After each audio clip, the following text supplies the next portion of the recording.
Yes, ladies and gentlemen, we're back. It's Wrestling Changed My Life.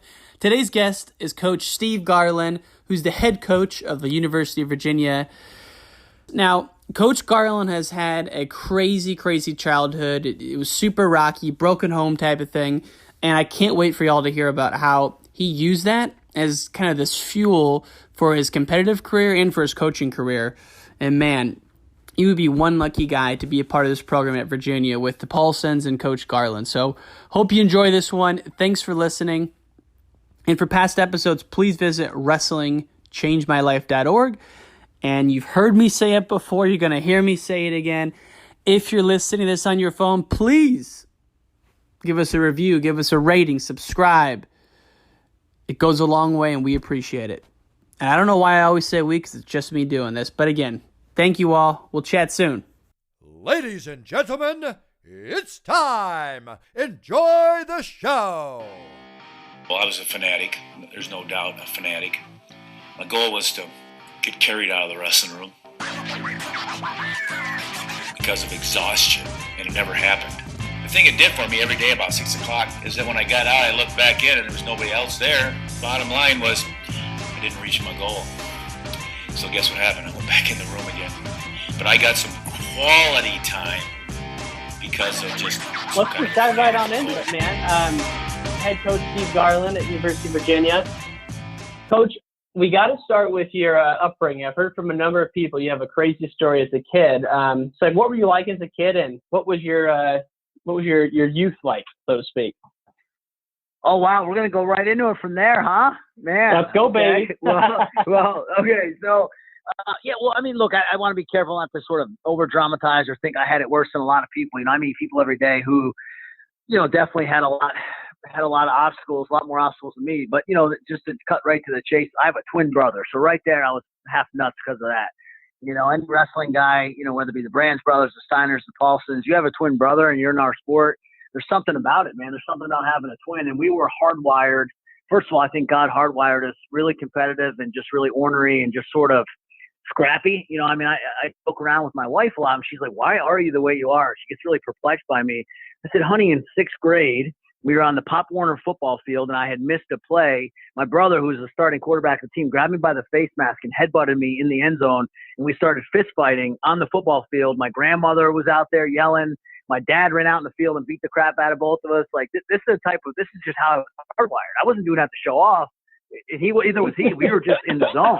I mean, we took it serious. I remember being a catcher in Little League. I was in like fourth grade, and one of the kids wasn't doing something right. He had his hand on his hip, or he was kind of floating off into space. And I started screaming at him on the field. Like, hey, what are you doing? Let's go. And the umpire goes, easy, buddy. Like, what's wrong with you? I mean, so I just remember, even at a young age, everything I did, I took serious. I mean, I walked into first grade and I walked up to the biggest kid in the school and just basically told him, this is my classroom now. Just like crazy stuff like that. Just, I don't even know why that was in me. And so I was kind of sort of inbred like that, and I guess born like that. And then on top of that, I was born into a wild family. So my mom's maiden name is Barbario, and they had Italian restaurant business. My grandfather, Archie Barbario, when he came over from Italy, him and his dad, they started butcher shop restaurants. So they owned a couple restaurants in a little town, Middletown, New York, where I was born and raised. And then the other side is the Irish Catholic side. So my dad's side, Irish uncles that were heavy drinkers, tough dudes, and they were my heroes. And so my grandfather's bar, I remember I was pretty much raised in that bar. And I remember, some of my earliest memories are those guys scrapping downstairs in the bar the language I heard or the things I heard. And I wanted to be just like them. I wanted to be tough like them. So my brother and I were just really ornery kids, and we were kind of fighters by nature. And how this all sort of tied into wrestling was right around. So my parents split when I had a great childhood up until about the age of 8. My parents split up, like most kids go through, but that divorce hit me really hard. I'll just speak for myself because my dad was my hero. I'll never forget. I've shared this at testimonies in churches and in different speeches across the country that I remember being 8 years old and walking upstairs and seeing my dad and my hero. I'd never seen him like this before, crying on the bed, saying, I don't want to go. I don't want to go. I don't want to go. He just kept saying that over and over again. And I didn't know what to do. And to this day, I can really tap into that feeling of how scared I was and how hurt I was. I ran underneath my bed and kind of hid under my bed, little 8-year-old kid who probably weighed like, 40 pounds. I didn't even know what was happening. And And then our world kind of got really disrupted there. I mean, the best way I can explain it is instability, right? So kids need stability. They need to have a home. They need to have, all these different things. It was just unstable. My mom ended up taking a job in Ohio. So she moved from New York to Ohio with my little sister. And me and my brother stayed with my dad. And, she just was trying to better her life, and she had a great opportunity. But when she left, then we were with my dad, and my dad he ended up, ultimately he drank himself to death, essentially. He passed away about a year ago, and I don't want to badmouth him, because when he was sober, he was a great guy. He was a guy that was the life of the party. He was phenomenal, me and my brother, but he struggled with alcoholism his whole life. I mean, I think he started drinking at 12 years old. And so at that time in our lives, he was sober, and it was good. It was good for about a year, and then he fell off the wagon. I'll never forget, in 7th grade, walking into the apartment we were living in, and he was drinking Coors Lights, man. He was just popping them one after another. And I finally got the courage to say something to him, and I approached him and just said, "Dad, what are you doing?" And he snapped. I mean, he just snapped. And he was a 300-pound guy, about 5'11", 300. He was he was a lot bigger than me. Let's just say that. And I got really scared. And right from there, it's when that was about 7th grade. Everything just kind of fell apart. He went into a slow fade into the distance. I mean, he was drinking so much that there would be nights where he just wouldn't come home. There was nights where we were. Me and my brother were just by ourselves, and when he was home, it was kind of disconnected. He struggled with depression because drinking feeds into that too, and then he got laid off. And I mean, and we moved, I think probably 5 or 6 times in 7 years. We just moved, so we never were stable. We were living with one grandparent, then we were living with the other side grandparent, then we were living in an apartment, then we were living on Sunnyside Avenue, then we were living in an apartment complex, and we were back with my grandpa, then we were back with my grandma, and then it was just everywhere. And when you're doing that as a kid, I'll tell you one thing it did was teach us survival skills. But this is where it gets bad. Is me and my brother, right around 8th grade, I think we probably decided, screw everybody. We just honestly, I don't think we ever had a conversation, but we both like, well, if no one, we're just going to do this thing called life ourselves. We're going to handle this ourselves. We're okay. We don't need anybody. That's a really dumb thing for a kid that age to think, but we really believed it. And so we got in with a group of kids who were even tougher. Crazy group of kids who were living in the housing project, Avamore Heights housing project, and a family by the name of the Hasbrook family. They took us into their home, basically, and we kind of moved in with them for 2 years. I mean, that's where we were every single day. I mean, I'm talking every day we were at their house, and there were a lot of good things, a lot of great love I experienced and support from great people, but there's also a lot of bad things. I mean, picture this. Picture in 8th grade, a bunch of delinquent kids running around the streets of Middletown by themselves till 2 in the morning. I mean, that's what we did because there was no dads in the picture. I mean, none of us. One of the sad parts about my neighborhood I grew up in is I think there was only 2 guys that I can remember that actually had a dad that was an active part of their life every day. Every single house except for one was a split home. Every home was a split home. Everybody was a product of divorce or something else. And so think about that. I mean, and it's so important. I speak about this a lot, how important it is to have a male figure in a young man's life. So we just did whatever we wanted. We had disdain for authority. It was just completely off the charts, doing whatever we want to do when we want to do it. I was in the back of a squad car the first time in 8th grade, and that's insane. I'm not bragging about that. I'm saying that to my shame, and that's right. And my brother was really, really into this lifestyle that was not good, and criminal. Here's where wrestling comes in. Yeah, it's just not good. And so long story short is 8th grade, this guy named Randy Keys.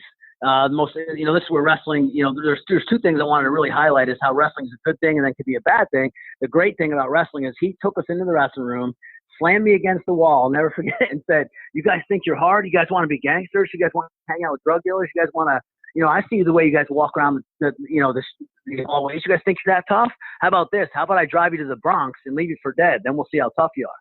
We lived an hour from the Bronx. And I said, "No, man, I don't want that. I was scared to death." He said, "Here's the other option. That's your first option. Option 2 is you come in that wrestling room. I'm going to make you a state champion because I believe in you and I know you can be good at this. If you trust me, if you let me help you, if you listen to what I'm telling you to do, you guys are going to have a career in this thing."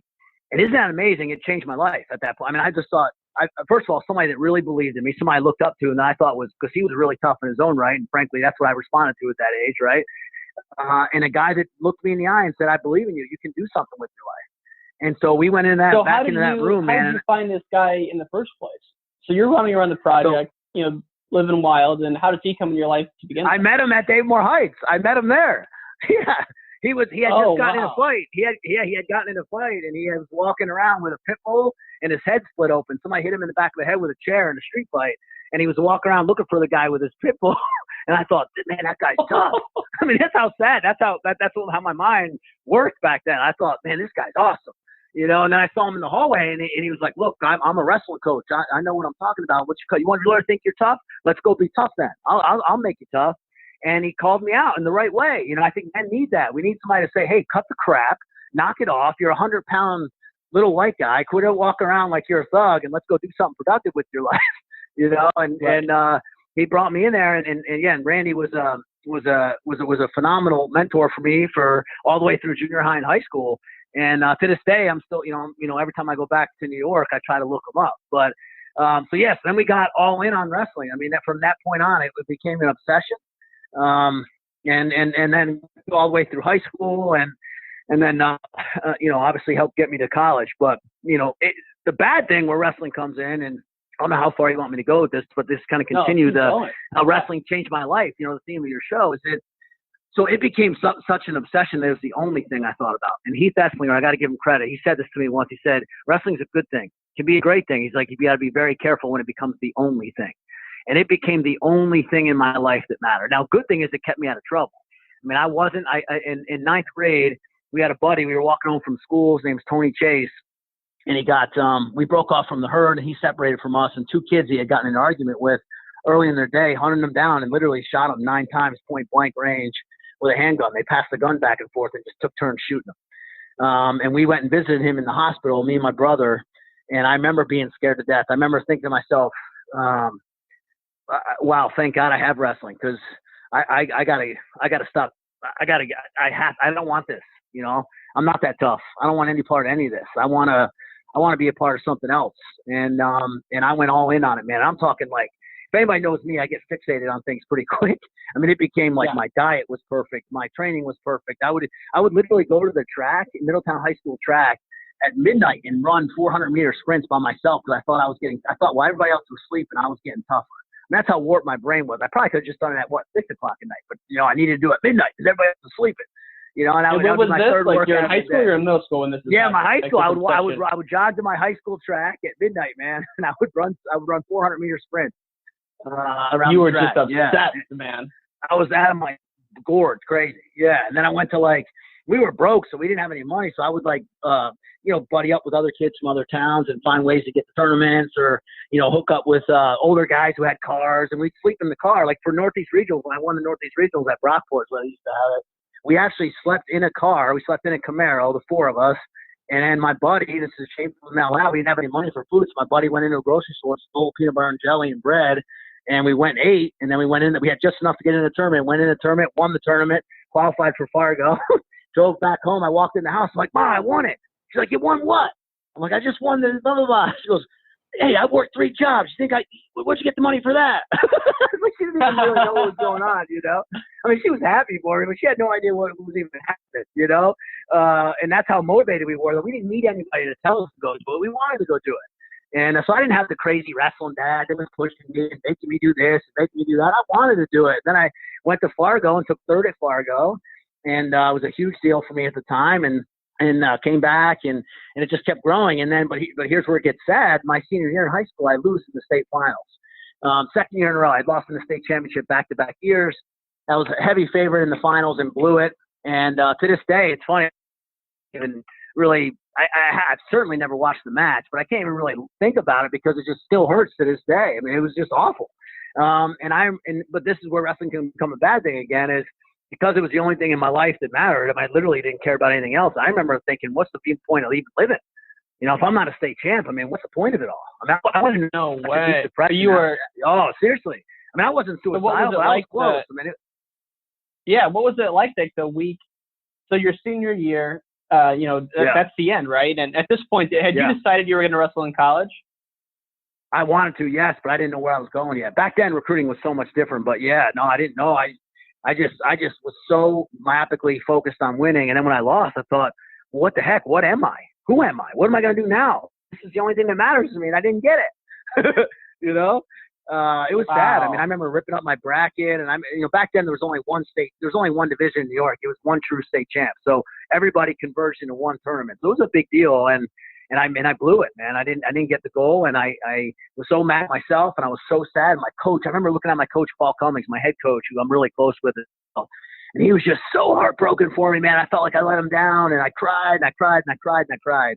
And I remember going into the Hotel Syracuse, and just being completely devastated by myself, completely alone, up in my hotel room, not knowing what to do and who to go to. And I was very immature. I didn't know how to talk about it, and it was awful, man. And then, I ended up, my twin brother, ended up going to Central Connecticut State shortly after that. He committed to Central Connecticut State, which, believe it or not, was a small Division I school back then.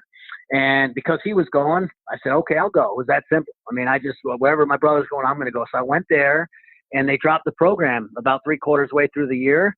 And the head coach, Kenny DeStefanis, who again is a guy I'm friends with to this day, called up Lenny, I forget how this exactly happened. I think Lenny might have called him, actually, now that I think about it. And I just happened to be in the office. Yeah, I literally just happened to be sitting in the office. Kennedy puts the phone down. It was the old landline days, and goes, "Hey, they're gonna have the coach from Virginia. You got to talk to this guy." And Kennedy vouched for me. And Lenny, the crazy part of the story is Lenny, the old coach, Lenny Bernstein, wasn't even calling for me. He was calling about 2 other guys on the team. And Kenny D said, no, you don't want them. You want this guy. This guy goes running when everybody else is drinking. He drills hard. He tries hard. I wasn't even the starter at Central Connecticut State, but he said, trust me, this guy's got talent. He gave him my background in the Fargo and the state championships and all that stuff. And so Lenny flew me down on a visit. And I remember just begging Coach. I remember saying, Coach, my mom's poor. She's a waitress and a secretary. We're full financial aid. Whatever we got to do, just please get me in. I was recruiting him. I was like, no, seriously. This place is beautiful. I was on campus for 10 minutes, and I thought, I got to be here. I mean, this place is that gorgeous. How much nicer is Virginia than the area where you probably grew up? I mean, it's like, I heard it's this my goodness, campus. I couldn't believe it. Even something simple as this, it's going to sound ridiculous, but even driving from the airport into campus, I remember how green everything was. And, when you go up in more of an urban area, I thought to myself, wow, like trees. And then I get on campus and people are smiling. There's pretty girls everywhere. Nobody's cussing me. I'm like, this is awesome. Nobody wanted to fight me the whole trip. I was like, this is the greatest thing ever. People are wonderful here, and I was just hooked right away. And so did your brother go with you? We went, no. And so here's where things get really sad in that side of things. So when I got here, the separation really hurt my brother. My brother went off the deep end right away, and then us together, and he was wrestling Division III for Cortland, and he was seeded. He was a seeded guy at Division III Nationals. He was still wrestling. Things were good for him. And then once he lost at Nationals that year, he quit wrestling, completely left it, got really mixed up bad in the drugs, and using drugs and dealing drugs, got kicked out of like 2 or 3, going to jail for 7.5 years for maximum security federal penitentiary for drug trafficking. And look, he's doing great now, and we're starting to rebuild that relationship and get closer. But that was a really, really tough time for my family, tough time for me. Especially, obviously more than anything, tough time for him, right? He's the one that had to do that time, and he did. He made it. He survived, and he got through it, and he's building a life back for himself. But it was, on your show, as I went one way, he went the other, and that doesn't mean I'm better than him. I want to be clear on that. I don't. It was just all by God's grace that I ended up going one way, he went the other. It wasn't because I was some special kid. It was just, wrestling became my outlet, and this other thing became his outlet. Yeah, and it's amazing, and sense. It makes a lot of sense. And it's amazing to look back on just how lucky each and every one of us are to have like certain people in our lives. Like we can all point to and say, man, that was pure dumb luck, but man, that person in my life changed my life, right? And so I think everyone can agree that there's some person in their life that had that kind of impact on them. Right, absolutely. I've said his name, Coach Keys' name. Every speech I give in any wrestling situation, I always reference him because I go, guys, you realize without him, who knows what would happen to me? Who knows? Right. I mean, right. I needed to be channeled, and I could have put that sort of that energy into something totally terrible, right? I mean, it could have been just as easy, but I channeled it into wrestling, praise God, and look what happened. So yeah, and then after I took second in the country here, it opened up a door. Hold on, we can't skip forward that much, man. Oh, okay, I'm sorry. So you get to Virginia, and at that point, are they, like a well-known program? Had they had many All-Americans? What was like the state of affairs walking into Virginia as a wrestler? Yeah. So, well, first of all, I had a really long way to go. I mean, I knew nothing. I knew less than nothing. I wasn't good. So when I walked in, I was excited. I was excited to be a part of this program. I didn't know whether we were good or bad. I just knew the kids were better than me. And so I was just so grateful every single day. I was humbled walking in the room. I mean, I was getting beat up in the room when I first got here and learning a ton and got connected right away with Jim Harshaw, who is one of my best friends to this day. He's a 3-time Dude, he was ACC just on the champion. podcast last week. No way! Oh my goodness, that's so awesome. Yeah. Jim's my boy. So Jim was, All-American and a guy I really looked up to. So I yoked up with him right away and just started learning a ton. And we had some good years. I mean, Coach Bernstein, we put together. He had none of the resources. Yeah, it was only half funded back then. We had terrible facilities. And even with that, my 99 and 2000 back to back, we were top 25 in the country 2 years in a row with, Harshaw and Rocky placed in 1999, and then 2000 I took second. So you the team. John McGovern, do you? Oh yeah, he coached me for a year. Love John. Yes.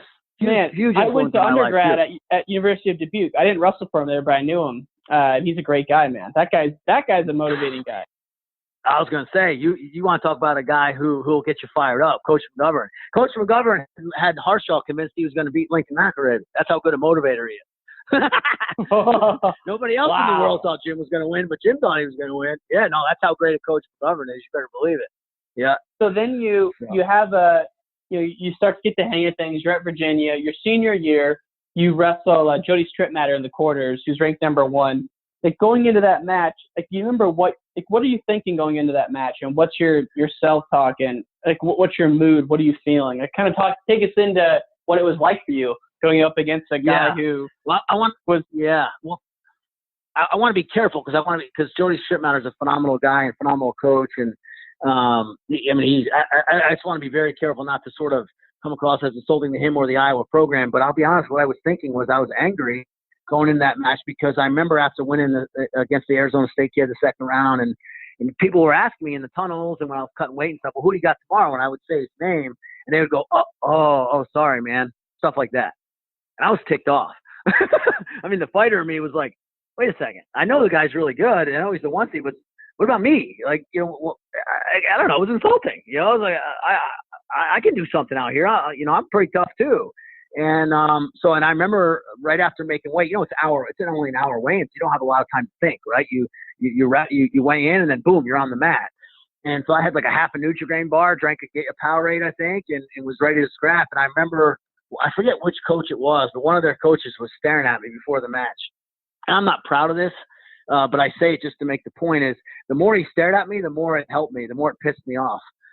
Look, I'm a Christian, I'm a follower of Christ, but I'm no sissy, man. And I'll tell you what, I still got that Middletown in me. You start staring me down, I'm like, I know some crazy guys too. It's like I'm a fighter. So were you too, expected to win that match by any means? No one thought I could win. But I was like, listen, if I know this, it's going to be a fight. Like you keep looking at me like that. I don't think you realize I've been in some fights, like real fights. I'm not talking about let's go get some rules and I've been in some fights. And so don't look at me that way. And it helped me. And so I'll stop there so I don't sound like a lunatic. But I remember getting on that mat thinking, here we go from the first smack. It was like, that's one thing I know something about is that, And so what I'm saying is people sometimes in the wrestling world, because they are tough and they do work hard, I don't think they realize it. And there's real world stuff going on out there too. You know what I'm saying? Like there's tough people outside the wrestling world. Right. There's people that have been through some real stuff. I've seen some stuff. Let's just say that. And I thought to myself, man, these guys don't know. I mean, I don't think they know. Shoot, I'm ready too. And so my point is that helped me. So what it did was it freed me up to not think about to not think about what I'm going to do and just go out and fight. So that match was a fist fight for me, and it ended up going overtime. And I was fortunate enough to pull it out and win. But more to make the point of just you asked what I was thinking about. That's what I was thinking about was that I wasn't thinking. And that's when I'm at my best. When I was thinking is in the national finals, but a day later when I had all day to think about it, that was the worst situation for me because I had 8 hours to process and think and lay in my bed. And that's when I let anxiety, I let worry, I let fear, I let all these other emotions. I use this as a testimony to my team to tell them what not to do. By the time I got on that mat, I was emotionally and physically exhausted before I even stepped on the mat in the finals because my mindset was in the wrong place. I was thinking about all the wrong things. And one of my biggest regrets in my college career is that I wish I could go back in time and not even win. I just want to go back and compete in such a way. It's one of the pillars of our program now, compete in such a way. And that's where I was born out of, is that memory of me not competing in such a way, is me going out there and not being that guy that wrestled in the quarters with the fight. You know, the way I compete matters. I always tell the guys, that's what matters to us, not the result. The end result, I'm not attached to the outcome anyway. The outcome is God's. What I am responsible for and I need to be faithful with is the way I compete. So that's, hopefully I didn't get too deep, but that's, No, that was awesome. That was unbelievable. And then you, and I want to hit on this because I didn't really know this before the interview, but you got to coach with Rob Cole out at Cornell, which probably was a huge change from your environment, because now you're in the Ivy League and you're with a guy who really built a program from nothing. Like, what did you learn from Rob Cole? Like, what was your experience like there? Oh, it was incredible. So incredible. So I got there in 2000. So in the spring of 2000, when I got there, believe it or not, as much of a powerhouse as Cornell is now, when I got there, I think they were in like a 5-year drought. They hadn't had one All-American in 5 years, or maybe one All-American in 5 years. So it was a pretty big drought. David Hirsch won a national title in the 90s, but before him, I think it was only one besides him since the 60s, right? So it was like they weren't where they are today. And so, I got in at the right time with the right guy, and right when things were changing, when they were getting the new Friedman Center, and Rob was really, he's a forward thinker. He's amongst a lot of good things. He's a visionary. And I remember him sitting me down and said, "Steve, we're going to compete for a national championship." And I'm honest, and I've admitted this to my shame before to him, is I thought he was crazy. I thought he was nuts. I'm thinking, is this guy out of his mind? We're like only 40th in the country right now. But sure enough, I watched brick by brick it be built, and I was a part of it. The reason why I'm so loyal to him is because he believed in me. It was hard the first year and a half, 2 years, because I was a young, dumb kid that needed to be disciplined and needed to learn the business. And he was hard on me. He was really hard on me, but in the best way possible. And he invested in me, and he taught me how to do the job, and he taught me how to recruit, and he let me be a fly on the wall when he was raising money and making phone calls. I used to just sit in his office and listen to him and learn. And because I was humble enough, at least at that point in my life, to say, I don't know everything, I need to learn this, I think he said to me even more. And so we got really close, and by the third year there, we were really doing some great things. And then by the fourth year, we were fourth in the country. We went from 40th to fourth in 4 years. I mean, that's a heck of a turnaround. And wow.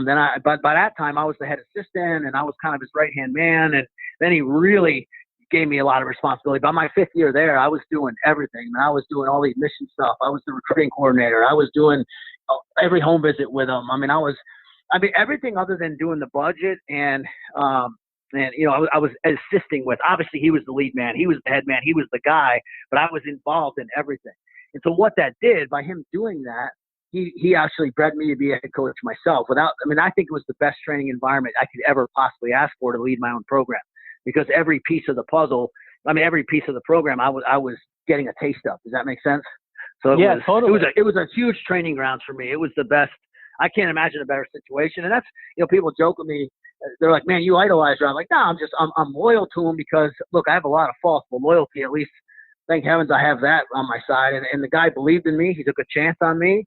He helped me. And so, I'm going to be loyal to him, because how could you not be? How could after all he did for me, how can I not speak of him well? And that's the guy where I've watched the documentary on that program, and he literally, to this day even, they have to do like cold calling to raise money for the program. So I can't imagine what kind of dire straits the program was in 2000. So like, do you remember any of those hard lessons you learned where maybe he got on you for something, and kind of like what the lesson was? Man, that's a great question. You're a good interviewer. No one's ever asked that. I love telling the story to my assistant coaches. No job is too small. No job is too small for their leader. He used to make me, man, before dual meets, put a vacuum, one of those jetpack vacuum things, like you put the big backpack on, it's a suction thing. He would make me put that on and vacuum out every bleacher. Every bleacher. Wow. Every bleacher. I would literally be on my hands and knees scrubbing mats with him, ripping the tape, the little tape that would stick to the mats. He would make the whole team every day get down on our hands and knees and scrub it. And he'd say, "Hey, no job's too small. You're not above anything." That taught me so much. I was such a punk back then. I needed that. I needed that in my life. Who did I think I was? I'm too good to vacuum something? Can you imagine walking in, I don't want to say program names, but certain programs in this country, and telling some of those coaches they got to do that? They'd probably try to hit you. But for me, unheard of.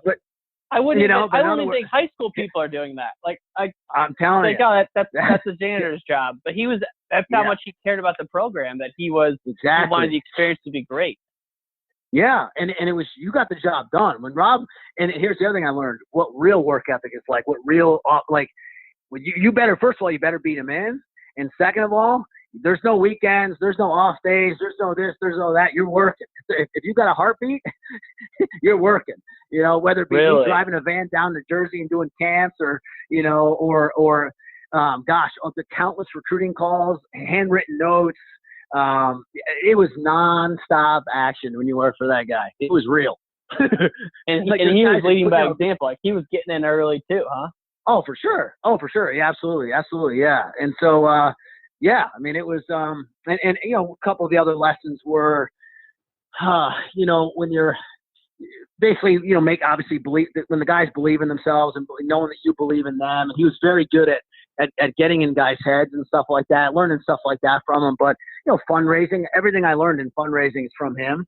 I think he's the best fundraiser in the country in our sport, and so I got to be a fly on the wall for that. But the thing I'll never forget, and I'll take the most from is that there's no job too small, and that the leader needs to be leading out in front, doing that stuff. I mean, don't think you're above anything type thing.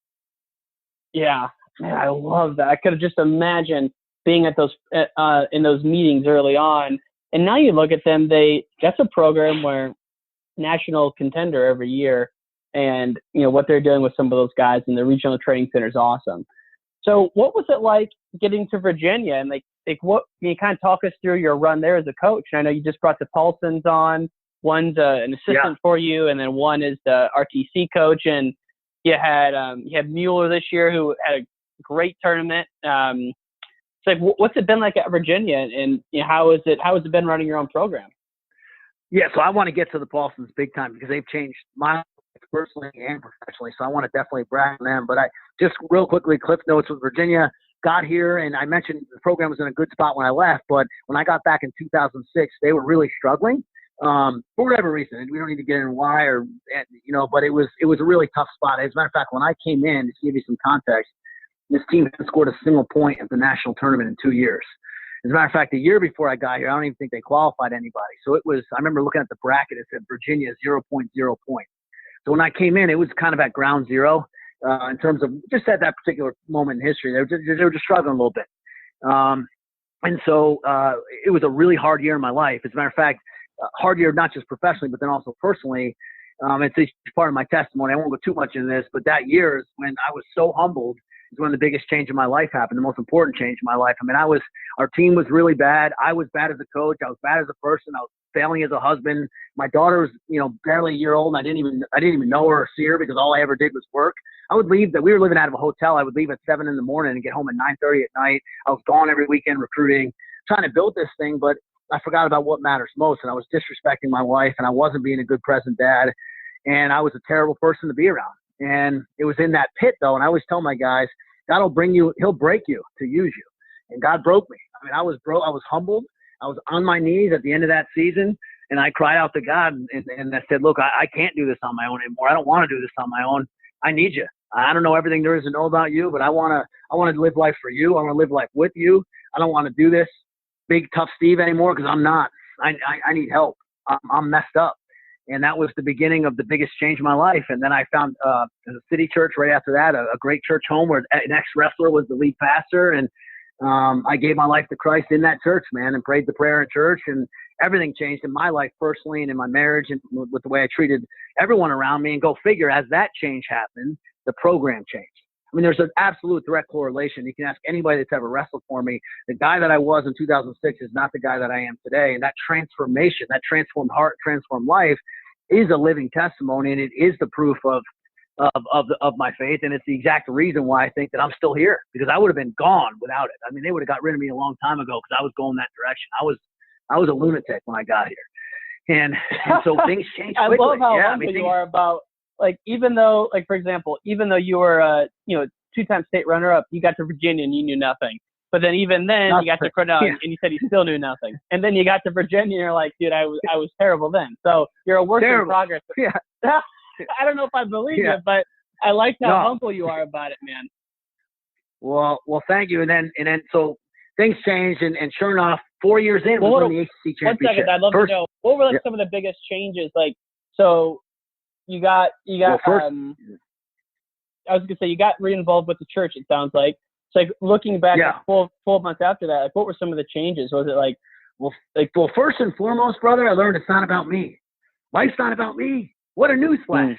I thought it was all about me. It's not all about me.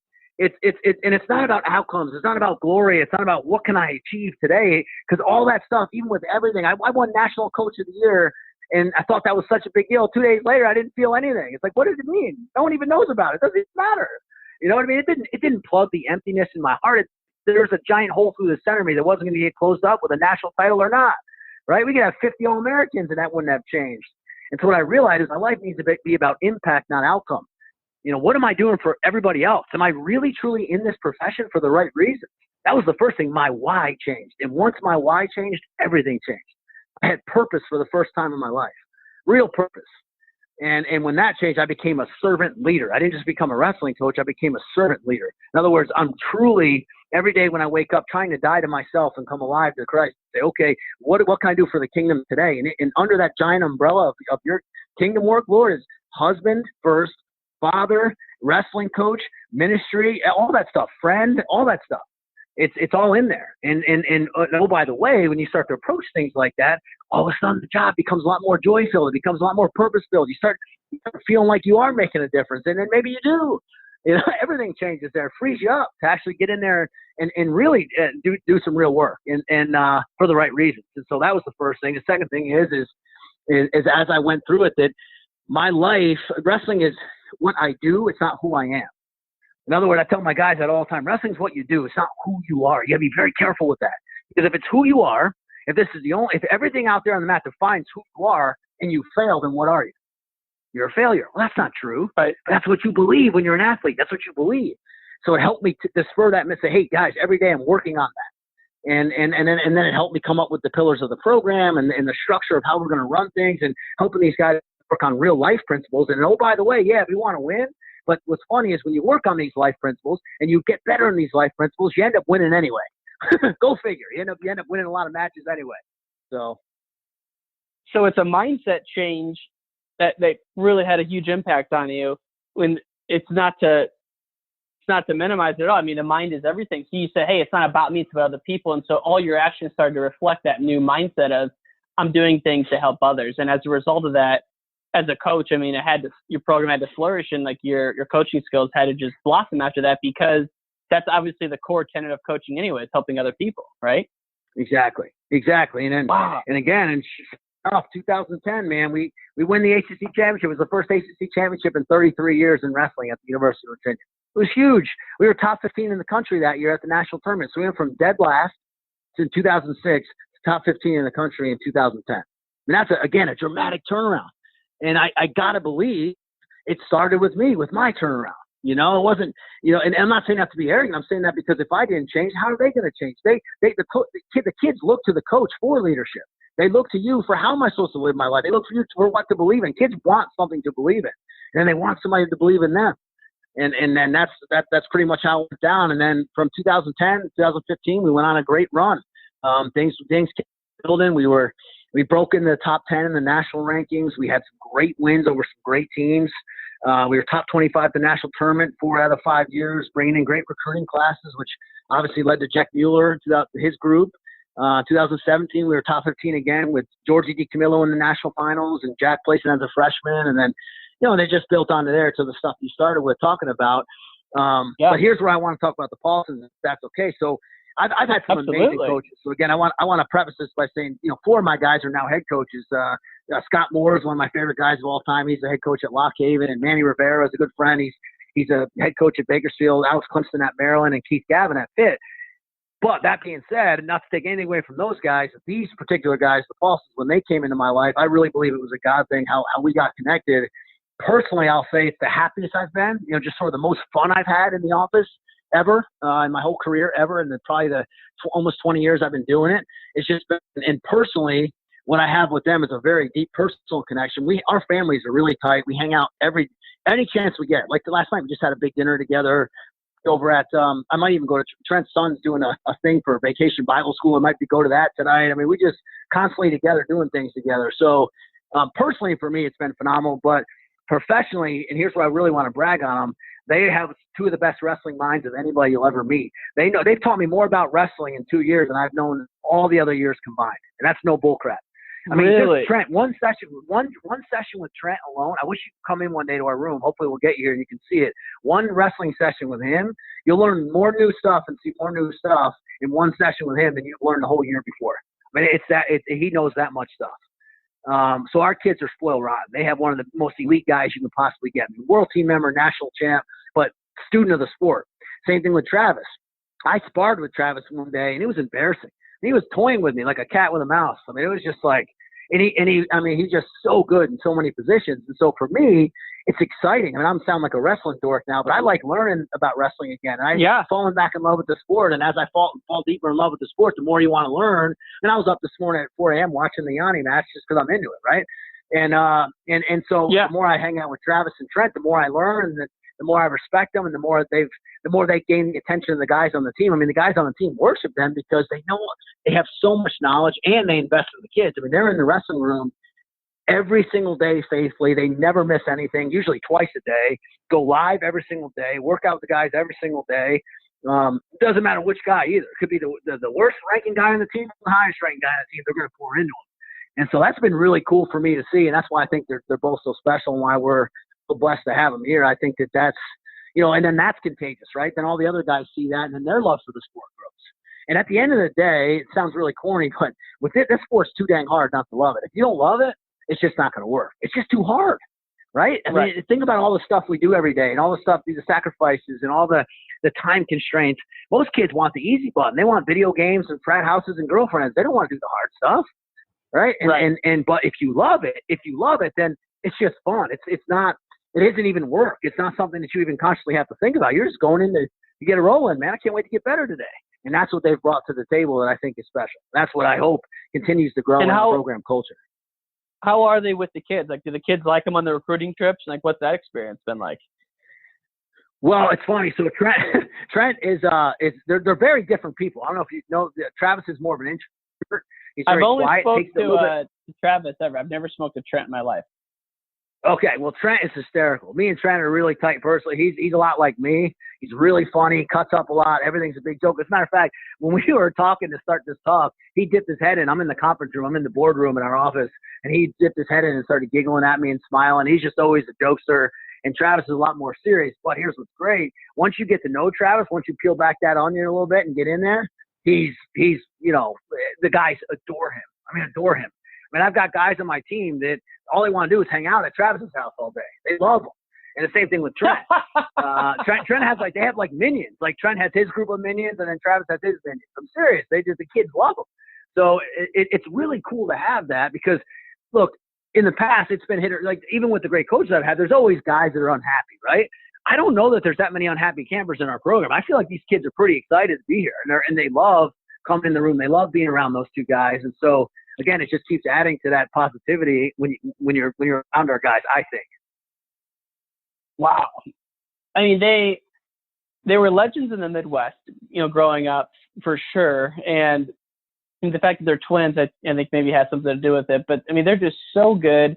And just talking with Travis when I had him on the podcast, just seems like a really good person too. Like you can trust him and you don't have to worry about anything going wrong with that guy. He's just a solid dude. I'm sure his brother's the same way.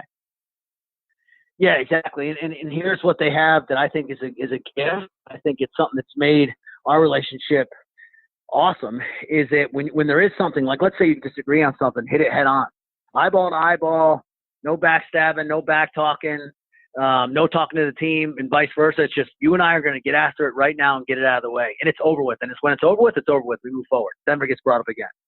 That's pretty unique, I think. You would think men would do that, but I don't know, man.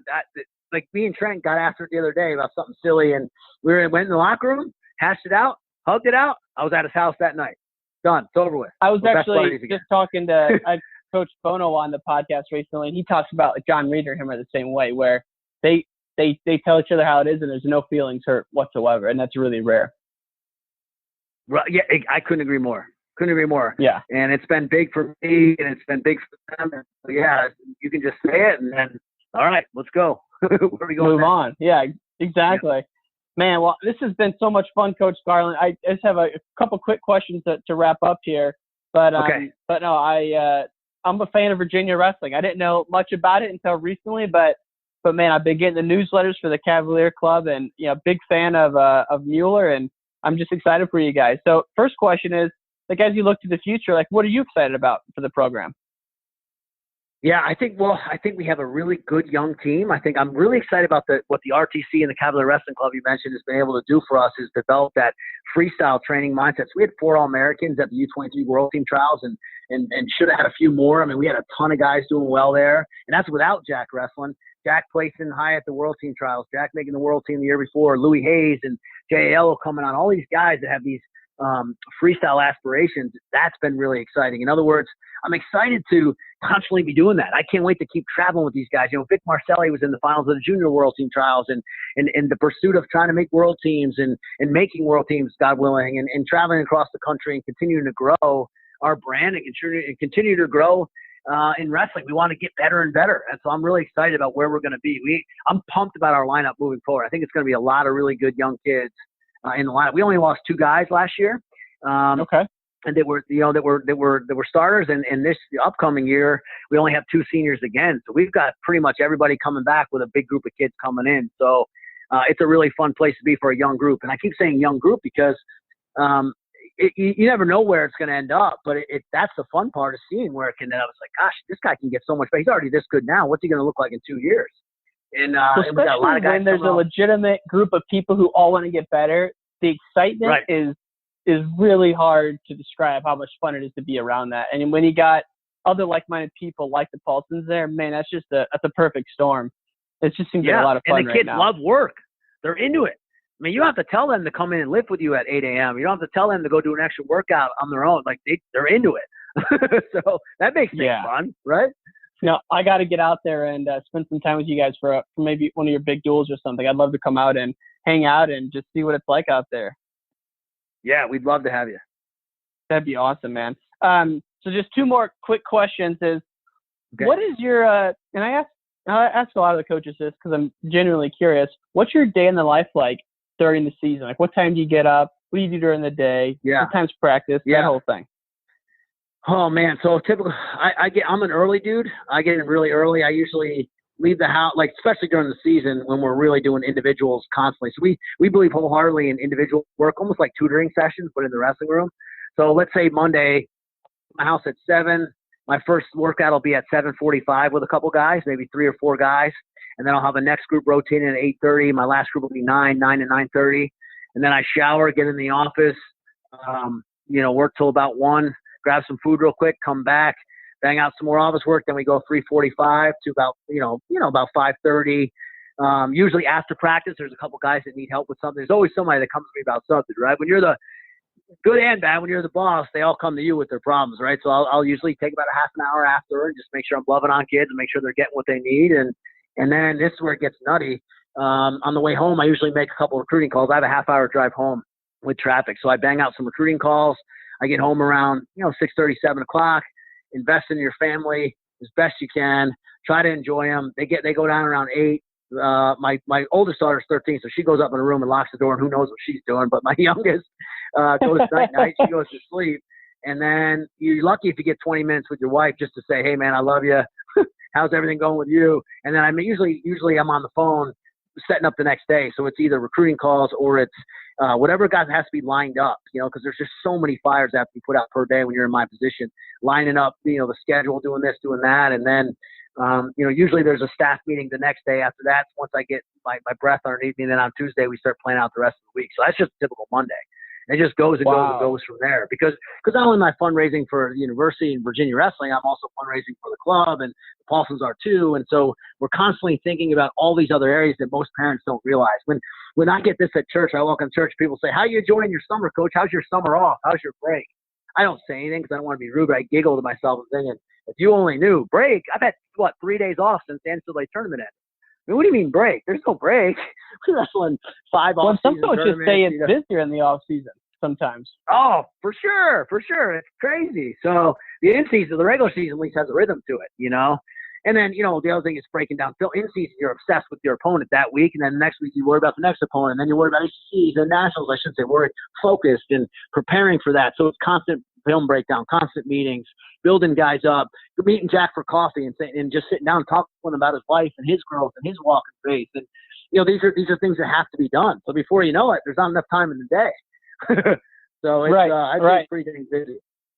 Well, just trying to the recruiting now must be so different from when you were at Cornell in 2000 because of flow and all the rankings and the matches they have out there. I mean, how has the recruiting changed from 2000 to now?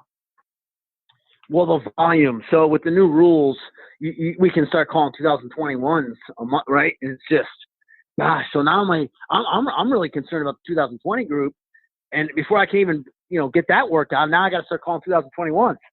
Think about that. I mean, these kids are only rising juniors. They haven't even started their junior year yet. They're just little kids, and you're calling them. That seems almost too early, in my opinion. I couldn't agree more. Yeah. I couldn't agree more. I think it's way too early. And what that's done then, it doubles your call load, it doubles your volume, it doubles the money you're spending on visits. I mean, it's overwhelming. It really is. And then next thing you know, parent calls you up and says, "Hey, so-and-so was just here at the house. Where are you guys?" And then then you're driving up somewhere just to love on somebody because so-and-so was there, right? And you can't lose. You got to go get them. Yeah. I mean, no one ever once, not once, brother, has anyone ever said, "Hey, man, how is your family doing? Hey, Steve, your wife, she works full-time too, right?" Yeah, works 2 jobs. Gosh, sometimes 3 jobs. Man, well, don't worry. You don't need to come up here. You just hug your wife. Go take her to dinner. That's never happened, right? It never will. And so, I can't even think like that. I start to go down that road in my mind. No one cares. No one cares. Not one. I think very rarely, when my dad died, for example, it meant the world to me that guys actually came in my office and looked me in the eye and said, "Coach, are you okay? I know you guys had a rocky relationship. I know he was really struggling, but he's still your dad. Are you okay?" I mean, gosh, it meant the world to me. I think it was one of the first times in my whole career anybody ever asked me how I'm doing. Because, typically what happens is assistant coaches, they went, "Coach, what are you going to do? Hey, I need more money. Coach, I need this. I need that. I want associate. I want this. I want that. I want this. I want that. I want this. I want that." And it's never about, "Hey, coach, what do you need, brother? How can I help you out? You're struggling. How do I help you out?"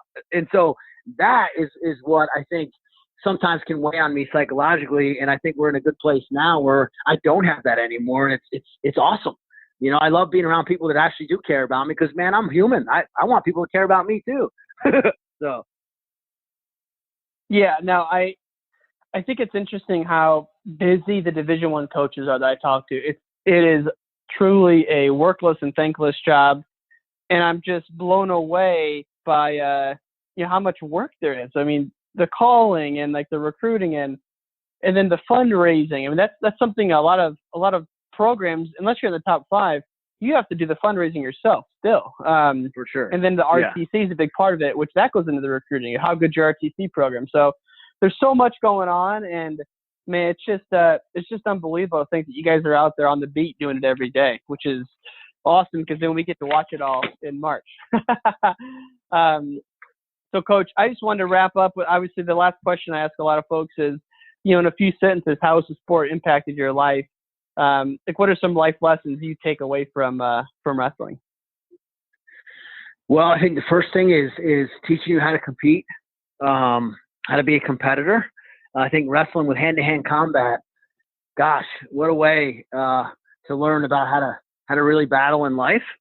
Taught me work ethic. If you really want to be good at this thing, you have to constantly be working, constantly be thinking in every area.